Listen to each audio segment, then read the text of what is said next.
വളാഞ്ചേരി നഗരസഭ 2023-24 വാർഷിക പദ്ധതിയിൽ ഉൾപ്പെടുത്തി നടപ്പിലാക്കുന്ന എക്കോ ഫ്രണ്ട്ലി പാർക്കിന്റെ പ്രവൃത്തി ഉദ്ഘാടനം കോട്ടക്കൽ നിയോജക മണ്ഡലം MLA പ്രൊഫസർ ആബിദ് ഹുസൈൻ തങ്ങൾ നിർവഹിച്ചു. ബഹളവും ഒക്കെ ഉള്ള അങ്ങാടികളിലൂടെയാണ് നമ്മുടെ ജീവിതവും സമയവും കഴിഞ്ഞു പോകുന്നത്.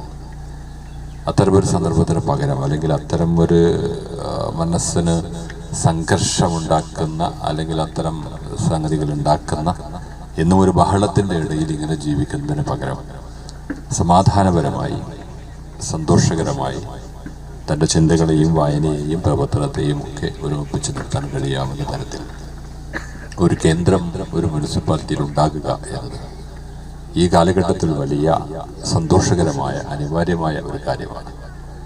അതിന് മുൻകൈയെടുത്ത വളാഞ്ചേരി മുനിസിപ്പാലിറ്റി സാധിക്കാതെ പോയതും നടക്കാതെ പോയതുമാണ്. പക്ഷെ അതിന് പകരം ഉണ്ടാകുന്നത് എന്ന് ചെയർമാൻ ഇവിടെ സൂചിപ്പിച്ചു. 2 ഘട്ടങ്ങളിലായി 7.5 കോടി ചെലവഴിച്ച് ഈ നാട്. നഗരസഭാ ചെയർമാൻ അഷ്റഫ് അമ്രത്തിങ്ങൽ അധ്യക്ഷത വഹിച്ചു. ടൂറിസം മേഖലയിൽ നഗരസഭയുടെ മറ്റൊരു പദ്ധതി കൂടി നടപ്പിലാക്കുകയാണ്. കമ്മ്യൂണിറ്റി ചിൽഡ്രൻസ് പാർക്കിന്റെ പ്രവൃത്തി അവസാന ഘട്ടത്തിലാണ്. 7,40,00,000 രൂപ ചെലവഴിച്ച് 1.75 ഏക്കർ സ്ഥലത്താണ് പാർക്ക് നിർമ്മിക്കുന്നത്.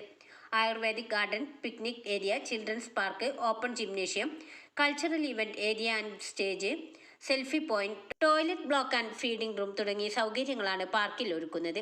വിദ്യാഭ്യാസ കലാ കായിക standing committee chairman Mujeeb Valasi സ്വാഗതം പറഞ്ഞ ചടങ്ങ് വൈസ് ചെയർപേഴ്സൺ റംല മുഹമ്മദ്, വികസനകാര്യ standing committee chairman CM Riyas, councillor Abida Mansoor, Assainar Parassery, Rajam master, Neettukattil Muhammad Ali, Jaleel Kondayath, Anfar master, Babu Hussain, Musthafa Neyyathur, Yusuf Vattapparambil, പള്ളിക്കാട്ടിൽ Abdul Khader, Jalal തുടങ്ങിയവർ സംസാരിച്ചു.